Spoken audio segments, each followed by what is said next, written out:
আসসালামু আলাইকুম সুপ্রিয় দর্শক, এই মুহূর্তে ব্রেকিং নিউজ এবং সামাজিক যোগাযোগ মাধ্যমে সবচেয়ে আলোচিত খবর প্রধানমন্ত্রী তথ্য উপদেষ্টাকে নিয়ে এবং প্রধানমন্ত্রী তারেক রহমানকে নিয়ে। প্রধানমন্ত্রী তারেক রহমান ক্ষমতা গ্রহণ করার পর থেকেই সবচেয়ে আলোচনা হচ্ছে যে তিনি কোন দেশে আগে সফর করবেন, ভারত, চীন, পাকিস্তান না অন্য কোনো দেশ। যেহেতু ভারত আমাদের বন্ধু দেশ ছিল, কিন্তু এখন কিন্তু তারা আমাদের বন্ধু দেশ হিসেবে নেই। কেননা গত 17 বছর যখন আওয়ামী লীগ ক্ষমতায় ছিল, সেই আওয়ামী লীগের ক্ষমতাকে দীর্ঘস্থায়ী করা এবং আওয়ামী লীগকে বারবার ক্ষমতা থাকা যে স্বাদ, সেই স্বাদ আওয়ামী লীগ এবং ভারত মিলে পড়েছে। এমনকি সে সময় পররাষ্ট্রমন্ত্রী বলেছিলেন বাংলাদেশ ভারত স্বামী স্ত্রীর একটা সম্পর্ক, এরকমই বক্তব্য তিনি দিয়েছিলেন। কিন্তু তারপর থেকে বাংলাদেশের মানুষের কাছ থেকে আস্তে আস্তে ভারতের থেকে মন উঠে যায়। কেন উঠে যায়?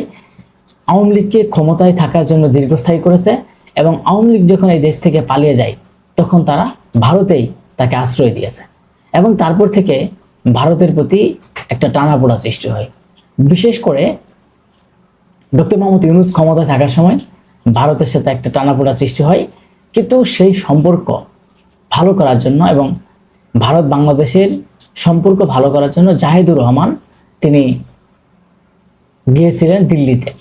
তিনি দিল্লির বিমানবন্দরে হেনস্থার শিকার হয়েছেন এবং হেনস্থার শিকার হয়ে তিনি তৃতীয় দেশ হয়ে দেশে ফিরেছেন। কিন্তু প্রধানমন্ত্রী তারেক রহমান ভারতকে পাশ কাটিয়ে এখন মালয়েশিয়া, চীন সফর, এই দুইটা সফর আগে বেছে নিয়েছেন। আসলে কি তিনি কূটনৈতিকভাবে এই প্ল্যানটা কি সঠিকভাবে করেছেন এবং তিনি কি সঠিক পথ বেছে নিয়েছেন? যখন সবচেয়ে আলোচনা হচ্ছিল তিনি ভারত অথবা চীন যে কোনো দেশের একটি দেশে যাবেন, কিন্তু হঠাৎ করে এখন পরিবর্তন করে প্রধানমন্ত্রী তারেক রহমান মালয়েশিয়ায় যাচ্ছেন। তবু কয়েকদিনের মধ্যেই যে 21 থেকে 22 এই জুনের মধ্যে 21 থেকে 22 জুনের মধ্যেই তিনি মালয়েশিয়ায় যাবেন এবং তারপরে হয়তো 25 জুন বা লাস্ট পর্যায়ে তিনি চীনে যাবেন। কিন্তু এখনো ভারতের কথা কোনো আলোচনা হচ্ছে না। তবে ভারতে না গিয়ে তিনি সঠিক পথটাই যে বেছে নিয়েছেন, আসলে জিয়াউর রহমানের সন্তান এবং তারেক রহমান তিনি যেভাবে চলাফেরা করছেন, তিনি যে দিক নির্দেশনাগুলো দিচ্ছেন, তিনি জানেন কোথায় গেলে তার বিপদ হতে পারে আর কোথায় গেলে বিপদ হবে না। এখন সেই মালয়েশিয়ায় তিনি যে যাওয়ার একটা চিন্তা ভাবনা করেছেন এবং মালয়েশিয়ায় যাবেন, তারপর চীনে যাবেন, হয়তো এই দুইটি জায়গায় তার জন্য এমনই ব্যবস্থা থাকবে, এমনই স্বাগত জানাবে যা আসলে কেউ কল্পনা করতে পারবে না। কিন্তু ভারত প্রধানমন্ত্রী তারেক রহমানের যেই তথ্য উপদেষ্টা, যিনি ভারত বাংলাদেশের সম্পর্ককে আরো গভীর করার জন্য, আরো একসাথে পথ চলার জন্য তিনি চেষ্টা করছেন।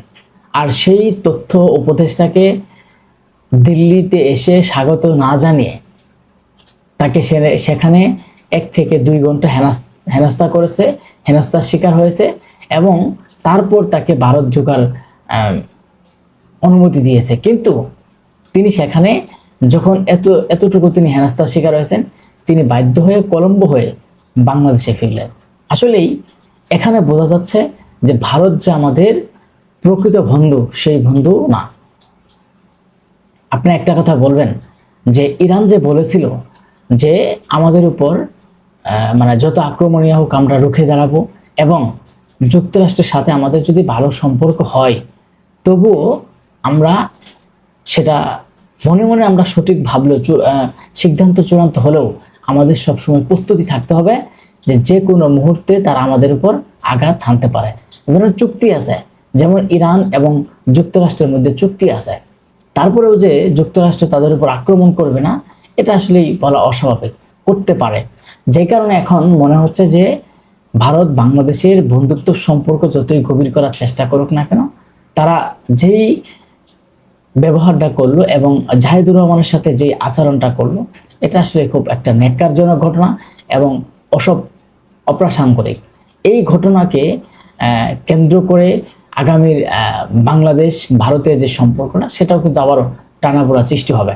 কারণ যেখানে প্রধানমন্ত্রী হয়তো বা প্রধানমন্ত্রীর আরো কোনো লোকবল বা কেউ তারা ভারতে গিয়ে সেই ভারতের সাথে একটা ভালো সম্পর্ক করে, যাতে আগামীর ভারত বাংলাদেশের এক পথে চলতে পারে, এরকম একটা যখন আলোচনার দিকে যাচ্ছিল এবং আলোচনার জন্য তিনি যাচ্ছিলেন, এবং ভারতের একটা খুব গুরুত্বপূর্ণ একটা সম্মেলন ছিল, আর সেই সম্মেলনে তাকে অভিনন্দন জানিয়েছে এবং আমন্ত্রণ জানিয়েছে।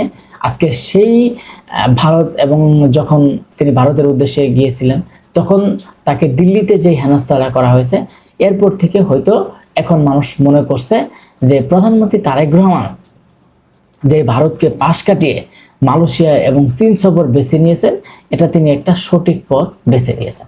কারণ আজকে প্রধানমন্ত্রীর তথ্য উপদেষ্টা যদি হয়রানি হেনস্থার শিকার হয়, হয়তো তারেক রহমান যদি যাওয়ার পরিকল্পনা করতো বা ভারতে যাওয়ার একটা চিন্তা ভাবনা করতো, তার উপরে যে আক্রমণ হবে না, তাকে যে মেরে ফেলার কোনো ষড়যন্ত্র করবে না ভারত, এবং তাকে যে হুমকি দামকি দিবে না, এটা আসলে বলা অস্বাভাবিক। এটা হতে পারে, কারণ জাহিদুর রহমানের সাথে ভারতের যে একটা সম্পর্ক এখন চলেছিল, বর্তমানে আলোচনা হচ্ছিল, জাহিদুর রহমানই কয়েকদিন আগে সেই আওয়ামী লীগের রাজনীতি করার সুযোগ দিচ্ছে, এবং আওয়ামী লীগেরা তারা বিভিন্ন জায়গায় বিশেষ করে স্থানীয় সরকার নির্বাচনে তারা অংশগ্রহণ করতে পারবে, এরকম অফার, এরকম সুখবর আওয়ামী লীগের জন্য যখন দিয়েছে, এবং সেই সুখবরটা কিন্তু ভারতেরও, যে ডক্টর মোহাম্মদ ইউনূসের সময় আওয়ামী লীগ নির্বাচন অংশগ্রহণ করতে পারে নাই, অংশগ্রহণ করার সুযোগ নেই, এবং এখন যেহেতু আওয়ামী লীগের নেতাকর্মীদের ছাড়া দিয়ে জেলখানা থেকে বের করে